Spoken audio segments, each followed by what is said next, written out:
시작은 아주 평범한 날이었습니다. 평소와 다름없이 고등학생인 아이들을 학교에 보내고 집안 청소를 하고 점심을 차려 먹고 믹스커피 한 잔으로 여유를 챙기고 있었는데 평소에 저에게 전화를 잘 하지 않는 친정엄마의 연락이 오더라고요. 저희 친정엄마께서는 휴대폰을 잘 다룰 줄 몰라서 저에게 연락을 하시는 것도 어려워하셨습니다. 제가 몇 번이나 즐겨찾기에 저장을 해둔 제 번호로 통화 버튼만 누르면 된다고 설명을 드렸었지만 까막눈이신 저희 친정엄마께서는 늘 휴대폰을 사용하는 것을 두려워하시고 불안해하셨거든요. 그런 거 있잖아요. 혹시나 본인이 실수를 해서 다른 곳으로 전화를 한다거나 아니면 불편한 상황을 만들 수 있을 것 같다는 생각을 하신 것 같아요. 저희 친정엄마께서는 참으로 힘든 시절을 보내신 분이었습니다. 팔남매 중에 맞이로 태어나 줄줄이 동생들을 돌봐야 해서 초등학교도 겨우 졸업하시고 중학교, 고등학교는 다니지 못하셨어요. 초등학교를 다니던 시절에도 동생들이 아프면 집에서 동생들을 돌봐야 했고 또 할머니, 할아버지를 따라 밭일을 하고 남의 집 살림살이 일을 도우며 돈을 벌어야 했기 때문에 공부는커녕 한글조차 제대로 떼지 못하셨대요.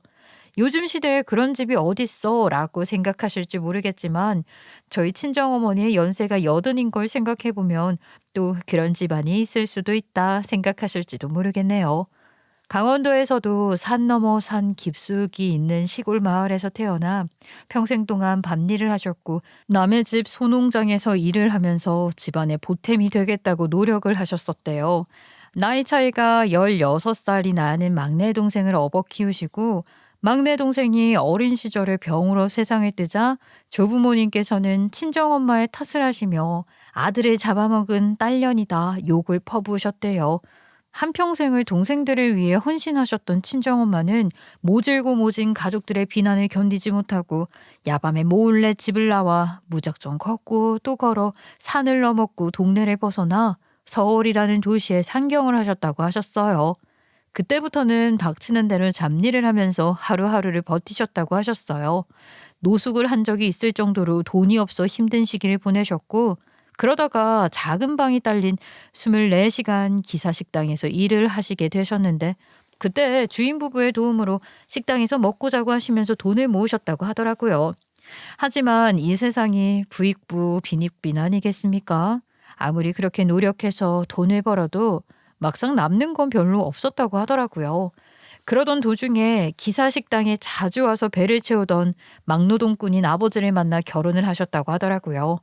둘이 벌어서 어떻게 아껴 쓰고 돈 모으고 하다 보니까 단칸방에서 시작한 세간 살림이 점차 늘어서 작은 빌라도 하나 얻게 되시고 거기서 저를 낳아 키우시다가 또 아파트로 이사도 가고 그렇게 점차 좋은 환경으로 옮기셨다고 하더라고요. 산전수전 있는 대로 없는 대로 고생이란 고생은 다 하셨다면서 가끔 옛날 이야기를 해주실 때마다 눈물을 꼭 흘리시곤 했었는데 저는 그게 그렇게 안타까웠어요. 엄마가 가난해서 미웠던 적은 단 한 번도 없었습니다. 하지만 엄마의 가난함이 문제가 아니었다 뿐이지 엄마가 저를 지치게 하는 일은 덜어 있었어요. 처음에는 이게 가스라이팅이다, 저를 궁지로 내모는 일이다 하는 거라 생각하지 않았었지만 제가 점점 자라면서 엄마의 이런 행동이 저를 힘들게 하고 저를 지치게 만드는 일이라는 것을 깨닫게 되었죠. 사실 다 똑같은 자식 아니겠어요? 하지만 저희 친정엄마는 가난했던 시절이 정말 지옥 같았던 건지 이런저런 핑계를 대면서 제가 19살이 되자마자 돈을 벌어와야 한다면서 저를 공장으로 내모셨습니다. 엄마, 남들은 다들 대학갈 준비하면서 공부하고 또 본인 미래를 준비하기 위해 바쁜 나이인데 나는 왜 공장에 가서 일을 해야 하는 건데요? 나도 공부하고 싶어요. 대학 가서 번듯하게 취직도 하고 내 삶을 살아보고 싶다고요. 돈이 무조건 제일 중요한 거야. 돈을 벌어야 사람이 먹고 살 수 있는 원동력이 생기는 거라고. 대학 가서 공부해봐야 뭐 하겠니? 대학을 나온다고 해서 취직이 정해지는 것도 아니고 네 삶이 송두리째 뒤바뀌는 것은 더더욱 아니다.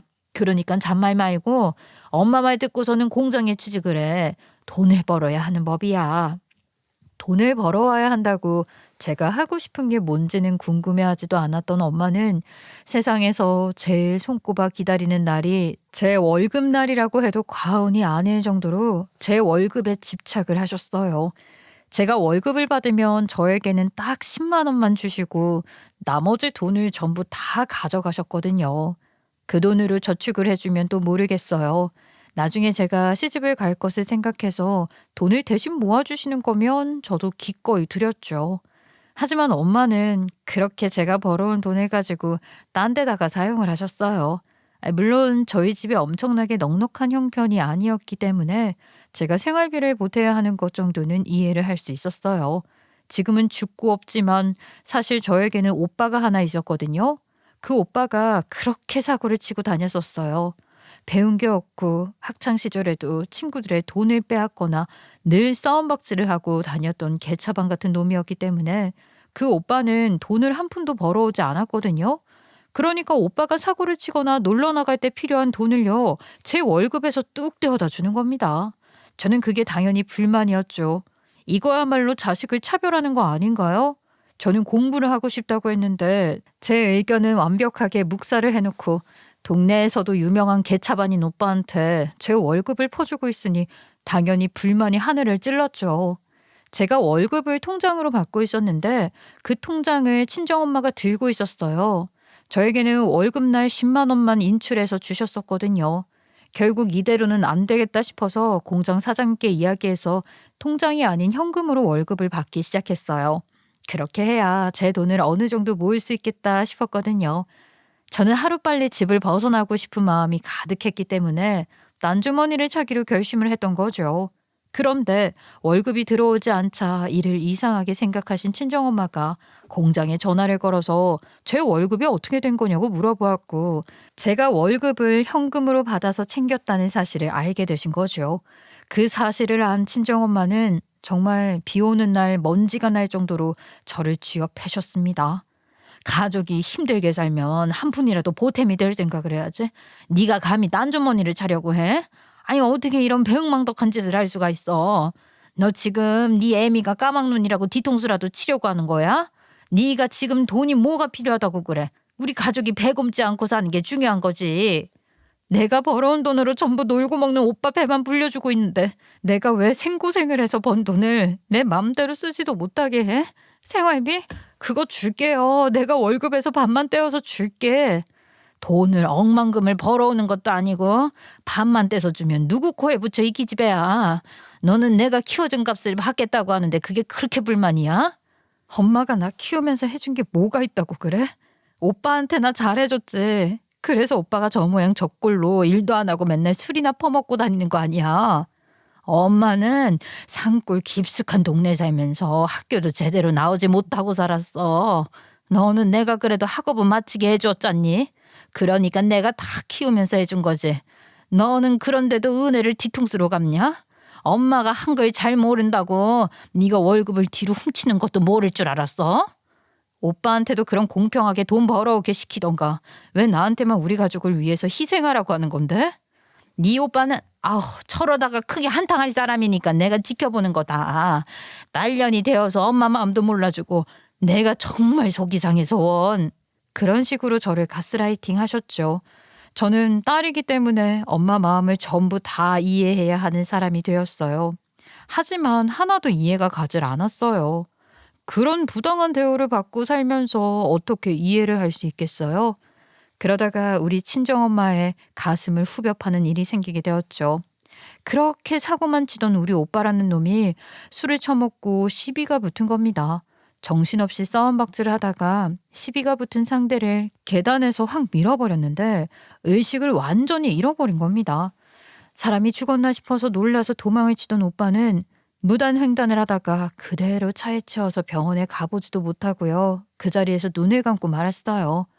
크게 다친 시비가 붙었던 상대는 다행히 주변 사람들에게 발견이 되어서 병원으로 이송이 되었고 목숨은 건질 수 있었습니다.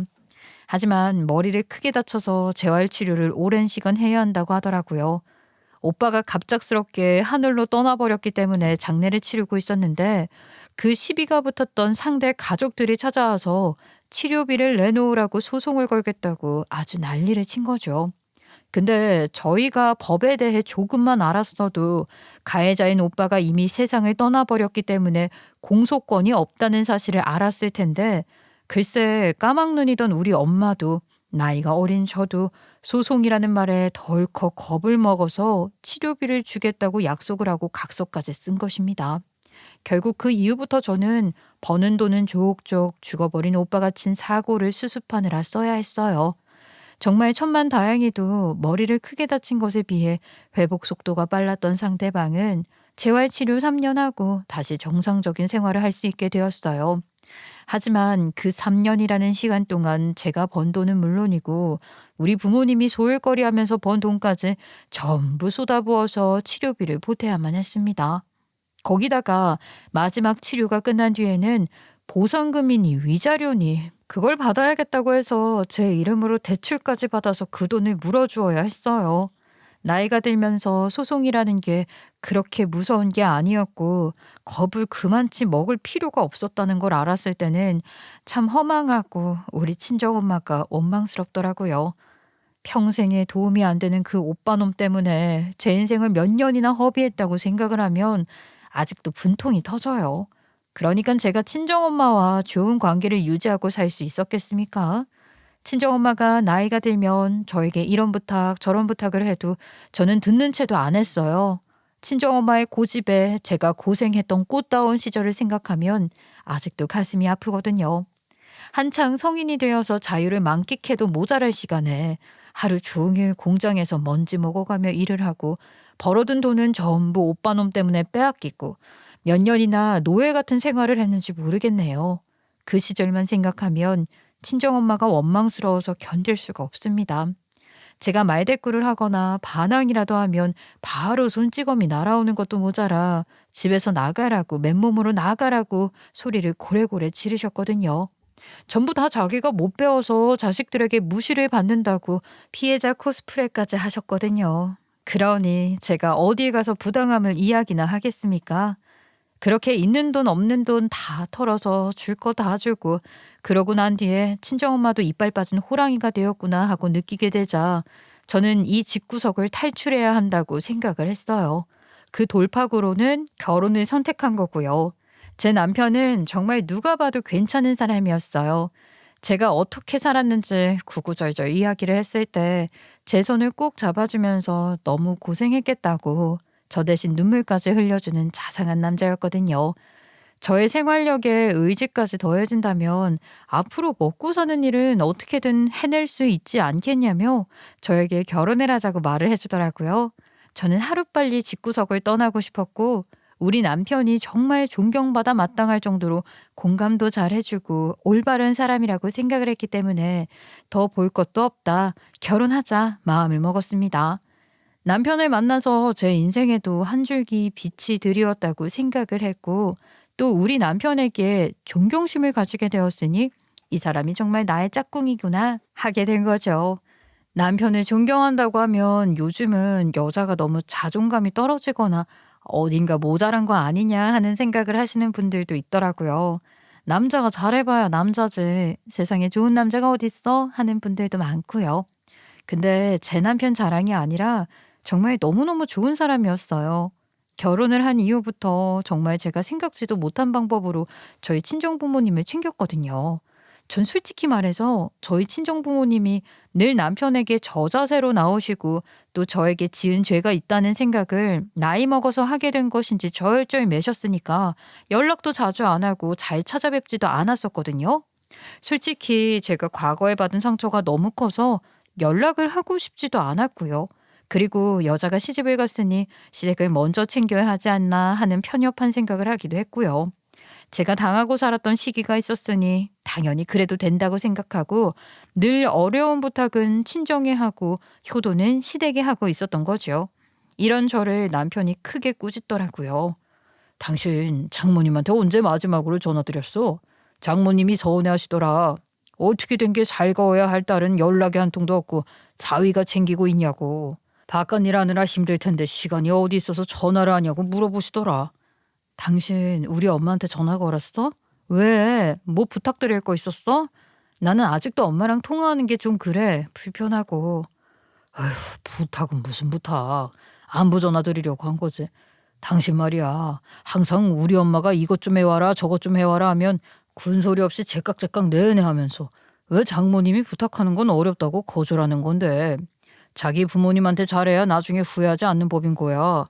아이 갑자기 왜 잔소리를 하고 그래. 안 그래도 아침에 엄마한테 전화 왔었는데 당신이 통화했다고 하니까 전화 안 해도 되겠네. 전화 드려봐. 장모님 토요일 오전에 병원 가셔야 한다고 하는데 걱정도 안 돼? 아, 당신한테 말해봐야 안 간다고 할 게 뻔해서 내가 모시고 갔다 오기로 했어. 어? 우리 엄마가 병원 갈 일이 뭐가 있다고. 아니 그런 얘기를 나한테 하면 되지? 번거롭게 당신한테 부탁을 하고 그러시는지 모르겠네. 당신이 전화를 받아야 말을 하지. 장모님 문자 못 보내는 거 뻔히 알면서 왜 그래? 진짜 이럴 때마다 당신한테 뭐라고 말을 해야 할지 모르겠다. 아무리 살가운 자식이 아니어도 말이야. 가족한테 그러면 안 되는 거야. 아무튼 토요일 오전에 내가 모시고 병원에 갔다 올 거니까 그런 줄 알아. 그럼 나도 같이 가. 당신이 혼자 가서 뭐 할 거야. 내가 같이 가서 이야기 듣는 게 낫지. 아무리 그래도 내 부모님인데. 또 장모님한테 잔소리하려고? 당신이 이럴 때마다 정말 실망감이 커. 나중에 나이 들어서 나한테도 저러면 어쩌나. 그런 생각도 들고. 있을 때 잘하자 좀. 내 부모님도 아니고 당신 부모님이잖아. 아무리 과거에 그런 일이 있었다고 해도 말이야. 이제는 장인어른 장모님을 좀 용서해드리면 안 돼? 물론 과거를 어떻게 한 번에 다 잊겠어. 나랑 같이 천천히 노력해보자. 한 발씩 나아가려고 노력해보자고. 장모님도 사과를 몇 번이나 하셨잖아. 나한테 당신 잘해주라고 신신당부를 하셨던 장모님 장인어른인데 도대체 왜 그래? 그 말에 대꾸도 못하겠더라고요. 솔직히 남편 말이 하나도 틀린 게 없었어요. 솔직히 말해서 저 같은 일을 겪은 사람에게 부모님께 잘하고 싶은 마음이 조금이라도 생기는 경우가 있겠습니까? 낳아준 부모라고 해서 무조건 효도하고 챙겨야 하는 건 아니잖아요. 저는 그렇게 생각을 하고 행동을 해왔었는데 남편이 저에게 이제는 과거의 상처를 안고 가려고 하지 말고 털어내보려는 노력을 하자고 하더라고요. 언제까지 과거에만 얽매여 있으면 나중에 효도를 하고 싶어도 기회가 없을지도 모른다고 하면서요. 저는 평생 친정부모님께 잘하고 싶은 생각이 없었지만 남편의 노력으로 인해서 점차 마음을 바꾸려고 노력하기 시작했어요. 한 번에 달리기를 하듯이 속도를 낼 순 없지만 제 마음의 상처를 치유한다는 생각을 가지고 한 발 한 발 천천히 나아가기로 한 것이었죠. 그렇게 마음을 먹으니까 저도 조금 편해지는 것 같은 기분이 들었어요. 남편이랑 결혼을 한 뒤에 시간이 몇 년이 흘러도 변함없이 남편은 정말 알뜰살뜰히 친정부모님을 챙기더라고요. 저보다 더 많이 친정부모님께 전화를 걸어서 무슨 일은 없었는지 혹은 도움이 필요한 일은 없는지 꼬박꼬박 물어보았고요. 저는 아이들을 낳고 애들을 키운답시고 전화는커녕 친정에 자주 찾아가지도 않았었거든요. 뭐 이것도 핑계라면 핑계지만 아이들 키우는데 어찌나 정신이 쏙 빠지던지 겁도 없이 제가 아이 둘을 연년생으로 낳고 얼마나 후회했는지 몰라요. 근데요, 솔직하게 말을 하면 저는 아직도 친정엄마가 너무나도 미워서 견딜 수가 없었어요. 남편은 저에게 매일같이 과거의 일일 뿐이다. 지금은 친정엄마도 많이 바뀌었고 매일 미안해 하신다고 말을 하지만 어쩌면 좋겠어요. 다 지난 일이라고 생각하는 건 남들이나 하는 짓이죠. 용서를 하고 안 하고는 제가 제 판단으로 결정해도 되는 일 아닌가요? 제가 힘들었다고, 제가 용서가 그렇게 쉽게 안 된다고 하는데 남편이 자꾸 잔소리하듯이 이야기를 하니까 더더욱 반감이 생기더라고요. 남편 마음도 물론 이해는 가지만 어떻게 한 번에 용서가 되겠어요. 그럼에도 불구하고 우리 남편은 친정을 열심히 살폈어요. 애들을 데리고 친정집에 가기라도 하면 나서서 집안일을 하는데 뭐 평소에도 집안일을 많이 도와주긴 했었지만 친정까지 가서 그럴 거라고는 생각 못했죠. 남편은 계속해서 회사를 다니며 사회생활을 하고 있었으니까 쉬는 날은 푹 쉬고 싶어 할 줄 알았는데 친정에 가는 게 쉬는 거라며 저를 끌고 주말이면 꼭 친정집에 가려고 했거든요. 친정부모님께 필요한 물건을 대신 사다 드린다거나 고장난 물건을 고쳐주는 일도 시키지 않았는데도 나서서 했고요. 친정 부모님께서 아무래도 고된 생활을 오래 하셨으니까 이 관절도 약하고 몸도 좀 불편하신 부분이 있었는데 큰 병원에 정기 검진을 갈 때마다 동행을 해서 병세가 어떤지 일일이 챙겨주시기도 했어요. 의사가 뭐라고 이야기를 하는데 아유 내가 도무지 단어들이 어려워서 무슨 뜻인지 알아야지 원. 아니 그 영어를 안 섞으면 진료를 못 본다나? 뭐라고 꼬부랑 말을 해야 되는데. 그러게요. 아예 한글로 천천히 풀어서 설명해 주면 참 좋을 텐데. 이래서 문제라니까요. 영어를 안 쓰면 요즘 세상에 대화하기가 힘들다고 하니까 참. 그래도 우리 사위가 매번 이렇게 따라와줘서 얼마나 고마운지 몰라. 나처럼 까막눈인 사람은 진료실 찾아가는 것도 어려운데 말이야. 병원이 도통 커야지. 장모님도 조금만 길눈이 밝아지시면 저처럼 잘 찾아오실 수 있을 거예요. 그래도 제가 늘 같이 가드릴 테니까 걱정하지 마시고요. 그나저나 장인어른 피검사 결과가 좋지 않아서 좀 걱정이긴 하네요. 간 수치 때문에 정밀 검사를 받으셔야 한다고 해서. 매일 그렇게 반주를 잡수시니까 그렇지. 나이를 한두 살 먹은 것도 아닌데 몸 관리에 신경을 좀 썼으면 좋겠네. 제가 일일이 잔소리도 좀 하고 그래야겠어요. 장인어른 장모님, 우리 애들 시집 장가 가는 건 다 보셔야죠. 증손주도 보시고요. 그러니까 장인어른도 반주 좀 줄이시고 우리 장모님도 관절 생각해서 움직이세요. 아셨죠? 그래, 우리 사위 말이 다 맞다. 내가 증손주 오기 위해서라도 꿋꿋하게 버텨야지. 그럼 건강관리 해야지. 그렇게 남편은 알뜰살뜰하게 친정부모님을 챙기며 우리 아이들을 돌보는 완벽한 사위이자 아빠이자 남편이 되어주었어요. 저는 뭐 불만을 가질 틈도 없었죠. 주변에서도 얼마나 결혼 잘했다고 칭찬을 해주었는지 모르겠네요.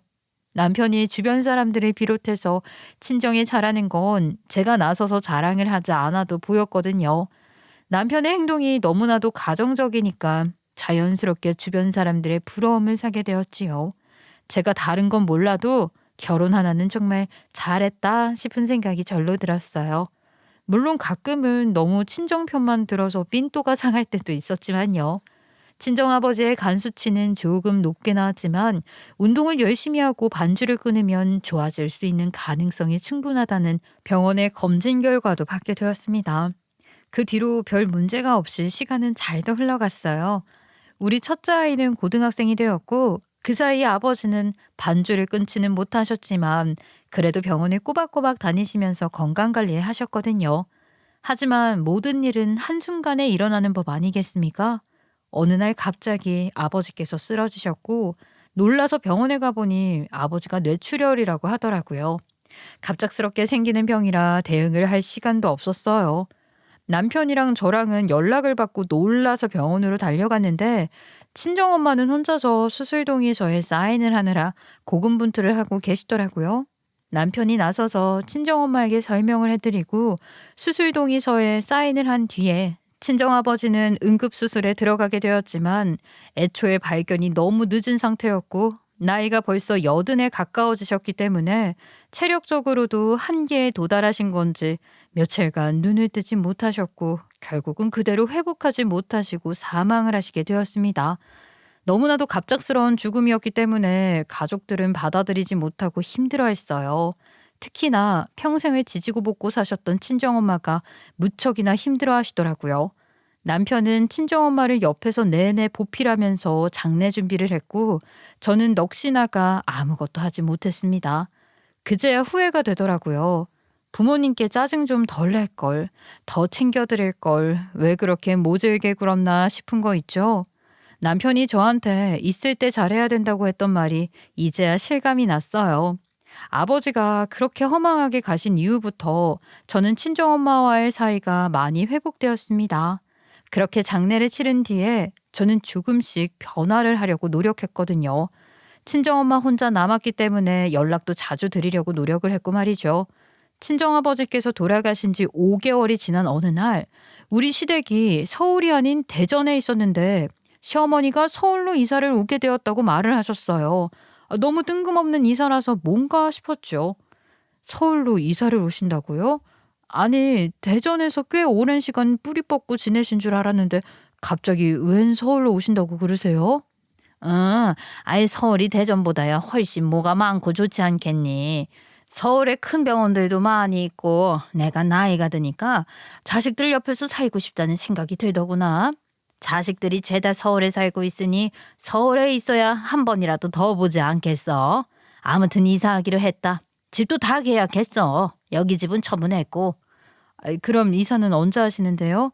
제가 가서 좀 도와드릴게요. 집 구경도 하고요. 대전에 있는 것들을 전부 처분하고 오신다고 하니까 그런가 보다 했는데 시댁이 이사를 한다는 날에 도와드리기로 해서 가보니까 집이 너무 좋은 거예요. 딱 봐도 고급 부자재를 쓴 것 같은 주상복합이었는데 1층에 24시간 운영되는 큰 마트도 있고 4층까지가 상가였는데요. 치과부터 내과까지 병원도 다 들어와 있고 음식점도 엄청 많이 입점이 되어 있었어요. 이런 집이라면 저도 살고 싶다 하는 생각이 절로 드는 집이었죠. 시부모님 같이 노부부가 살기에는 너무 좋은 주상복합이더라고요. 건물 안에서 해결되는 것들이 많았으니까요. 저는 순간 궁금해졌어요. 남편에게 바로 물어봤죠.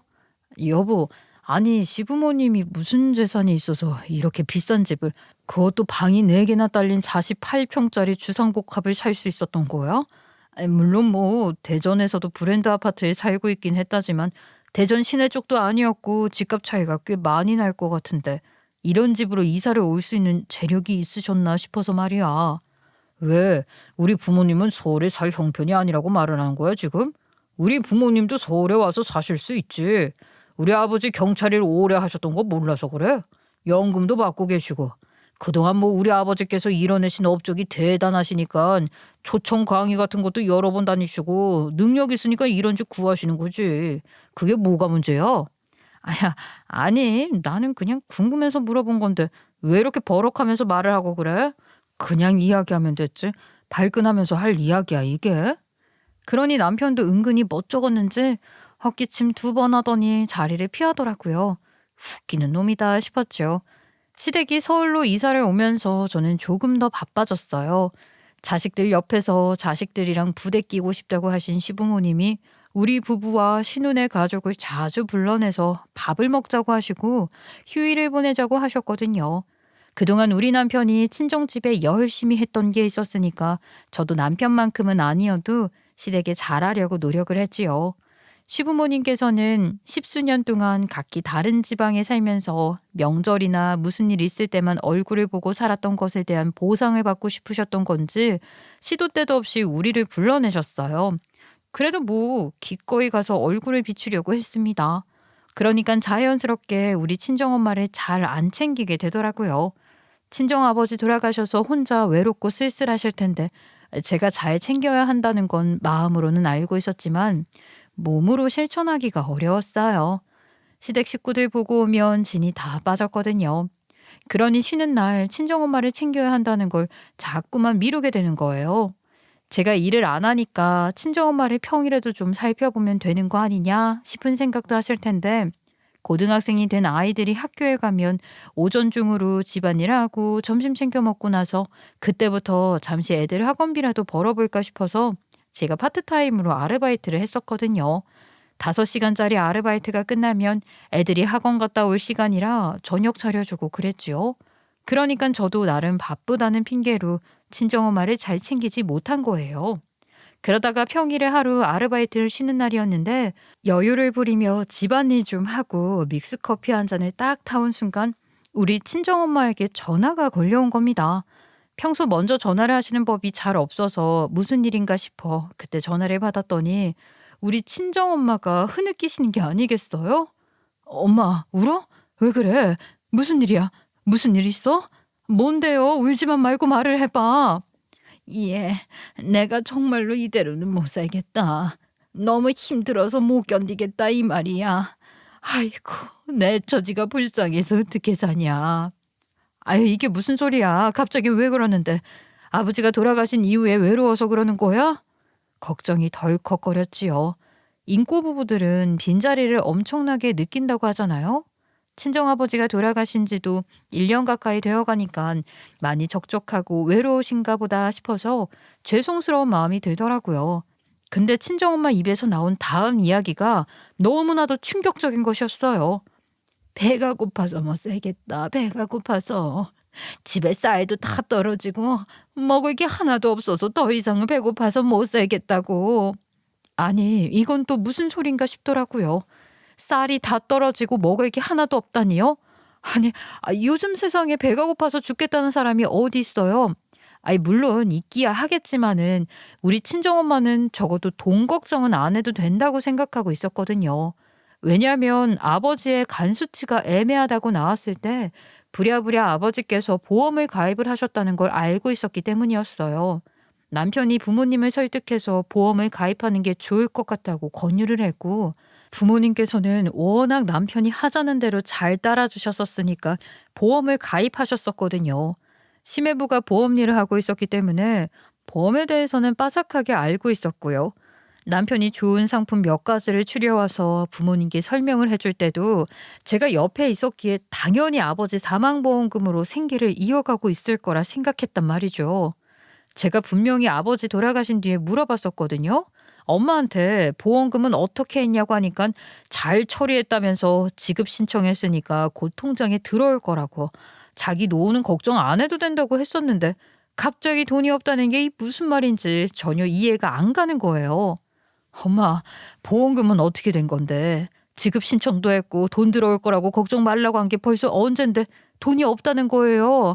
엄마 어디 뭐 보이스피싱이라도 당한 거야? 그럴 리가 있니? 아니 내가 보험금 청구를 하려고 하는데 서류가 너무 복잡스럽고 어려워서 무슨 말인지를 알 수가 있어야지. 그래서 사위한테 부탁을 했었는데 아니, 분명히 보험금이 들어온다고 했는데 아직도 지급이 안 된 거야. 내가 일을 하는 것도 아니고 네 아버지랑 살면서 모아두었던 돈으로 여태껏 생계를 이어가고 있었는데 이제는 돈도 없고. 아니, 잠깐만. 그이가 지금 보험금 청구 서류를 대신 작성해 줬는데 아직 보험금이 안 들어왔다고요? 받아야 할 보험금이 얼마나 되는데? 그거 얼마라 그랬더라? 거의 9억 가까이 된다고 들었는데 작년에 사위한테 못 들었니? 사위가 서류랑 다 가지고 가서 처리해 준다고 했는데 그래서 나도 참자고 기다리고 있었고 너한테 물어보지도 못했었지. 바쁜 애들한테 돈 언제 나오냐고 하기도 좀 그렇고 해서 얼마나 걸리는지도 모르는 일이라고 했고. 아니 근데 사위가 너한테는 얘기를 안 한 거야? 순간 시어머니가 서울로 이사를 와야겠다면서 말도 안 되게 비싼 주상복합 아파트 48평짜리를 산 것이 생각이 났어요. 설마 아니겠지 하면서도 9억이라는 보험금을 남편이 가로채서 시부모가 서울에 이사를 올 수 있도록 집을 사는데 돈을 보태준 게 아닌가 하는 생각이 점점 확신으로 변하게 되었지요. 돈 나올 구멍이 아무리 생각해도 친정아버지의 보험금밖에 없다는 생각이 들어서 말입니다. 저는 그 길로 바로 친정엄마 집으로 배달 음식을 시켜놓고 친정엄마 집으로 달려갔습니다. 제가 가는 사이에 음식이 도착을 한 건지 친정엄마가 정말 개걸스럽게 음식을 드시고 계시는데 가슴이 먹먹할 지경이더라고요. 그토록 미워했던 친정엄마였는데 엄마는 엄마인가 보더라고요. 제가 엄마랑 사이가 안 좋았었던 틈을 비집고 들어가 이런 일을 벌였다는 생각에 저도 불효녀구나. 나를 낳아준 엄마한테 너무 무심했구나 하는 생각이 들었어요. 친정엄마가 식사를 허겁지겁 마치자 저는 남편이 보험금 서류를 대신 작성해준 그날의 이야기를 빨리 해보라고 재촉을 했습니다. 그러자 친정엄마가 기억을 더듬어 그날의 이야기를 해주셨어요. 친정아버지의 장례가 끝이 나고 보험회사에서 보험금을 수령하라는 문자 메시지가 도착을 했다고 하더라고요. 당연히 까막눈인 친정엄마는 저에게 물어봐야 제가 짜증만 내고 귀찮아할 것 같아서 당연히 늘 도움을 주었던 남편에게 부탁을 하셨대요.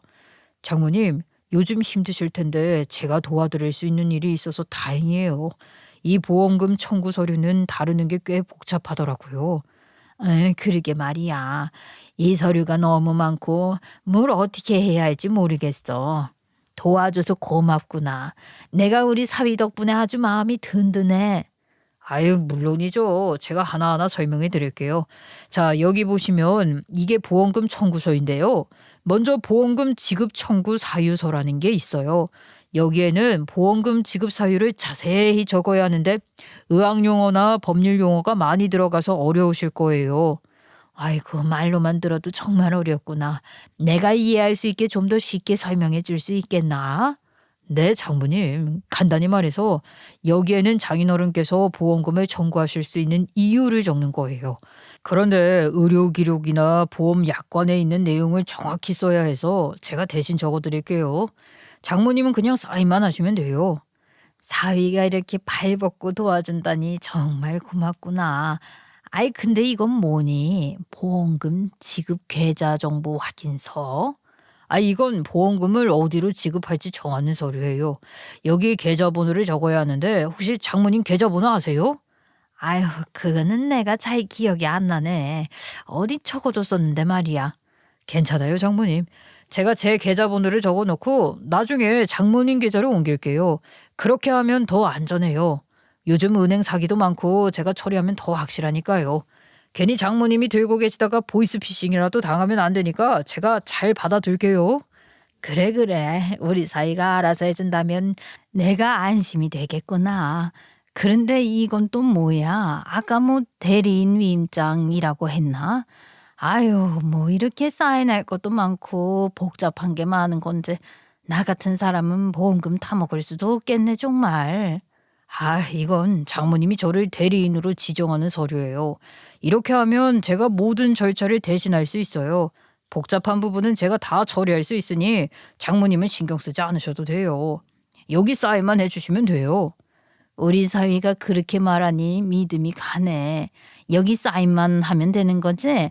아유, 내가 참 사위 하나는 잘 뒀어. 자식이 된 도리도 당연히 해드려야 하는 부분이죠. 네, 여기요. 그리고 여기, 그리고 여기요. 서류가 많아서 번거로우시겠지만 다 장모님을 위해서 하는 거니까 사인만 제대로 해주세요. 장모님, 저 든든하죠? 아이, 든든하다마다 우리 사위가 도와줘서 다행이야. 고맙구나. 내가 보험금 받으면 우리 사위한테 세차라도 한 대 뽑아줘야 하는 건 아닌지 몰라. 아유, 아니에요, 장모님. 지금 타는 차도 멀쩡한데요. 제가 장모님을 위해 할 수 있는 일이라면 뭐든지 해야죠. 이제 제가 처리할 테니까 걱정하지 마세요. 그렇게 남편은 친정엄마가 까막눈이라는 사실과 저랑 가깝지 않은 모녀 사이라는 것을 교묘하게 이용을 해서 복잡한 용어들로 가득한 보험 서류를 내밀어 친정엄마에게 설명해주는 척하면서 대리인 위임장까지 전부 사인을 받아낸 것이었죠.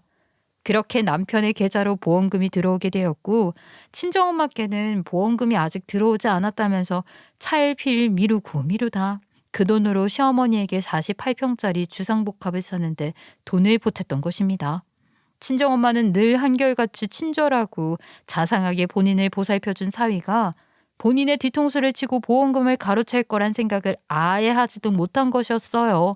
저도 당연히 몰랐어요. 친정엄마는 남편을 믿었고 보험금이 곧 들어올 거다 하는 이야기만 반복을 했으니 저에게 말을 해서 성가시게 하고 싶지 않았던 거죠. 엄마와는 어릴 때부터 문제가 있었고 연락도 자주 하는 걸 피했었던 딸이었기 때문에 친정엄마는 무관심한 딸보다 자상한 사위를 더 믿고 의지하셨던 겁니다. 혹여나 사위가 보험금 수령을 도와준다 했는데 아직 보험금이 들어오지 않았다고 말을 했다가 딸네 부부가 싸움이라도 할까 싶어서 꾹꾹 참아왔다가 돈이 다 떨어져 굶게 되자 너무 힘들어서 저에게 연락을 하신 거예요. 거기다가 남편 놈이 안전장치를 하나 더 해놨더라고요. 그래도 나한테 이야기를 했었어야지. 내가 보험금 이야기했을 때 알아서 지급 신청 다 해놨다고 엄마 혼자서 한 것처럼 말해놨었잖아.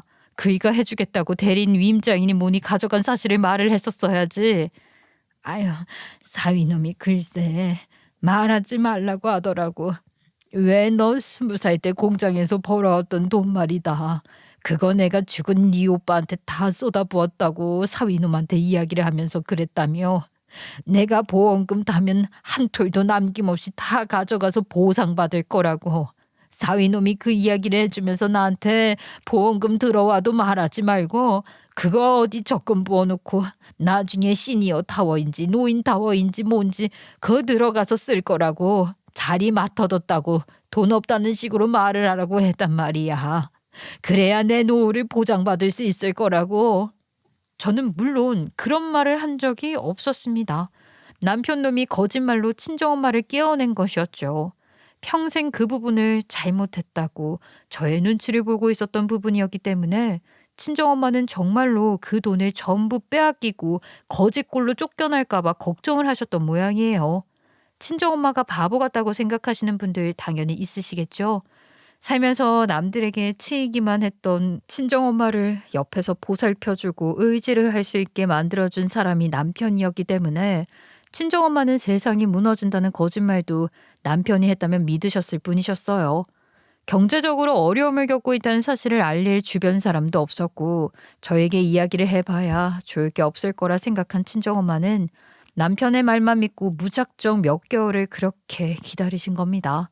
친정엄마는 계속해서 궁핍한 상황에 몰리자 건강에도 문제가 생겼고 점점 더 생활하기가 힘들어지신 거죠. 정부에서 나오는 지원금이나 보조금을 받는 것도 어려운 상황에 있었습니다. 복지 혜택을 받기 위해 필요한 서류나 절차를 제대로 이해하지 못했고 도움을 청할 곳도 몰랐던 거죠. 사위에게 보험금을 빼앗긴 건 전혀 모르고 계셨고 경제적으로 궁핍해지면서 극도의 어려움을 겪게 된 친정엄마는 결국 딸인 저에게 전화를 걸어 사위가 절대로 말을 하지 말라고 했음에도 불구하고 어쩔 수 없이 도움을 요청할 수밖에 없는 상황에 이르게 된 것입니다. 보험금을 다 빼앗긴다고 해도 당장의 배고픔을 이겨낼 재간이 없었던 것이죠. 저는 모든 사실을 알게 된 이후에 아주 깊은 분노에 휩싸이게 되었어요. 그동안 우리 부모님께 잘해줬었던 게 결국 이런 뒤통수를 치기 위해서 그런 것인가? 돈 욕심이 나서 그런 건가 싶었죠. 물론 처음부터 보험금을 노리고 잘해준 건 아니었겠죠. 친정아버지께서 돌아가신 건 정말로 갑작스러운 일이었으니까요.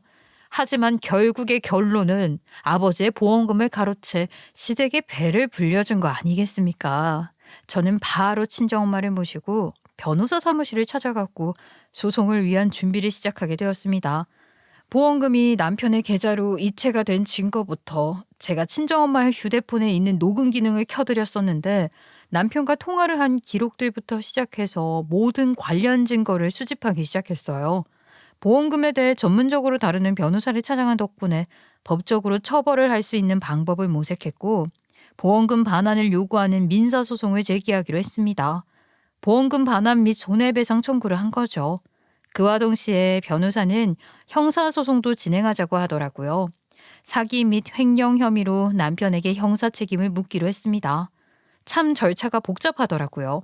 시부모가 살고 있는 주상복합의 소유권 조사까지 해서 보험금이 불법적으로 사용되었음을 증명해야 한다고 하더라고요. 거기다가 발빠른 변호사 덕분에 민사소송 후에 법원에 아파트 및 남편의 재산에 대해 압류 명령도 요청하기로 했지요. 이제 정말 처절하게 법적으로 복수를 하는 방법만 남았다고 생각했어요.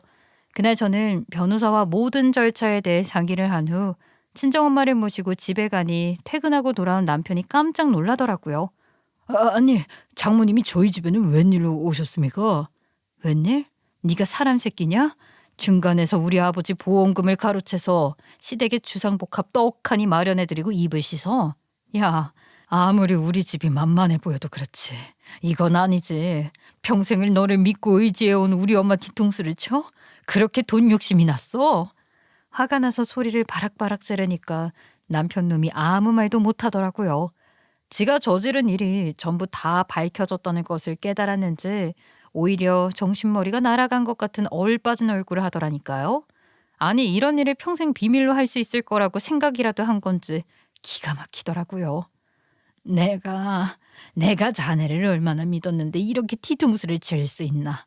나한테 너무나도 잘해주었던 사위가 어떻게 이런 짓을 할 수가 있어.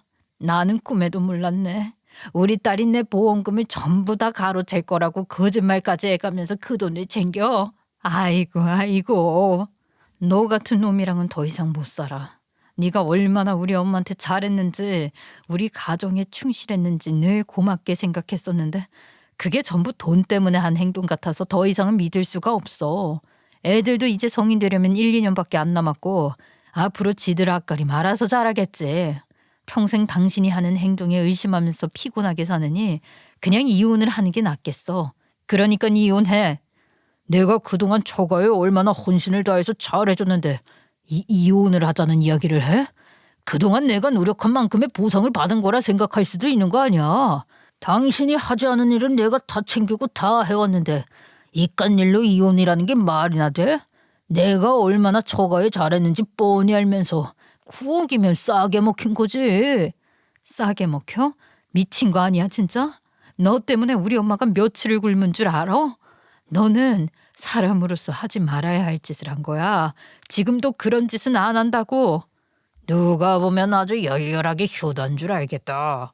그동안 장모님한테 관심 한 톨 없었으면서 이제 와서 왜 챙기려고 하는 건데? 너도 9억이 탐이 나서 그러는 거 아니야? 내가 너 같은 줄 알아? 내가 엄청난 효도를 한 적은 없지만 적어도 우리 엄마가 굶어서 힘들다고 하는 꼴은 못 보지. 이제라도 챙길 거야. 9억이 탐이 나서가 아니라 나도 내 엄마 챙기면서 과거를 다 용서하고 효도하고 살 거라고. 네가 그렇게 잘해주라며 우리 엄마 좀 챙기라며.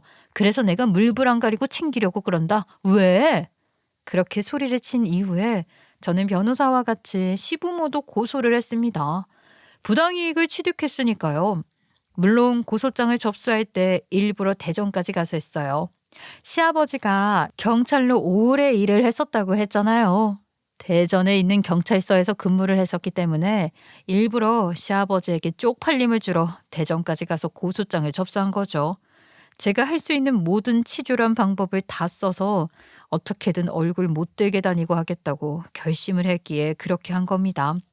당연히 시아버지가 오랜 시간 일을 했던 경찰서였기 때문에 시아버지를 모르는 사람이 없었고 시아버지가 며느리와 안사돈을 상대로 뒤통수를 치고 부당이익을 취득했다는 것이 아름아름 소문이 나기 시작했어요. 시아버지는 그 뒤로 줄줄이 강연 잡혔던 것도 취소, 동료들의 수군거림에 경찰 모임에서도 얼굴을 비추지 못하게 됐다고 하더라고요. 그래도 쪽팔린 건 알아서 다행이지 않겠어요? 저는 이혼을 했고 아이들은 하나같이 저를 따라가겠다고 해서 저와 함께 살게 되었어요. 재산 분할 신청까지 완벽하게 했고 아이들이 성인이 될 때까지 양육비도 지급받기로 했죠. 지금은 아이들이랑 같이 친정집에 들어와 있는데 민사소송 이대로만 흘러가면 9억을 돌려받는 건 어렵지 않은 일이라고 하더라고요. 거기다가 재산 가압류에 형사고소까지 제 뜻대로 처리된다면 더할 나위 없이 좋을 것 같아요. 민사에서 승소하면 형사소송에도 도움이 된다고 하더라고요. 감히 우리 친정엄마 뒤통수를 쳐서 부당하게 취득한 돈보다 훨씬 더 많은 고통을 주고 피해 보상도 뜯어낼 생각입니다. 여태까지 이렇게 앞뒤가 다른 놈이랑 살았다는 걸 생각하면 정말 제 자신이 한스러워요. 지금이라도 알고 돌려받게 되어 다행이라 생각하기로 했어요. 친정엄마는 본인이 받아야 할 보험금으로 제대로 된 집을 매매하신다고 하셨고 거기서 저는 친정엄마와 함께 아이들을 데리고 같이 살기로 했어요. 친정엄마께서는 미안한 마음을 담아 제 명의로 집을 사주시겠다고 했지만 저는 친정엄마께 처음으로 진심을 담아 이야기를 했어요. 엄마, 나이 먹어서는 돈이 힘이 되는 법이야. 내 이름으로 받아서 뭐해. 나는 엄마 재산에 욕심 없어요. 엄마가 집다운 집에서 나랑 우리 아이들 데리고 살아주는 것만 해도 고마워요. 친정엄마께는 죄송스러운 마음뿐입니다. 앞으로는 어려운 딸, 까칠한 딸이 아니라 정말 진심으로 친정엄마를 챙기는 딸이 되어보려고 합니다. 저 이제 정말로 마음의 짐 다 내려놓고 친정엄마 얽혔던 과거도 다 청산하고 진심을 다해서 친정엄마를 잘 챙기며 남은 시간을 같이 알콩달콩하게 친한 모녀처럼 잘 지내보려고 합니다. 물론 한순간에 바뀌긴 어렵겠지만 제가 친정엄마를 위해서 온 마음 다해 효도를 할 수 있도록 여러분들께서도 저를 지켜봐 주세요. 저의 긴 이야기 들어주셔서 감사합니다.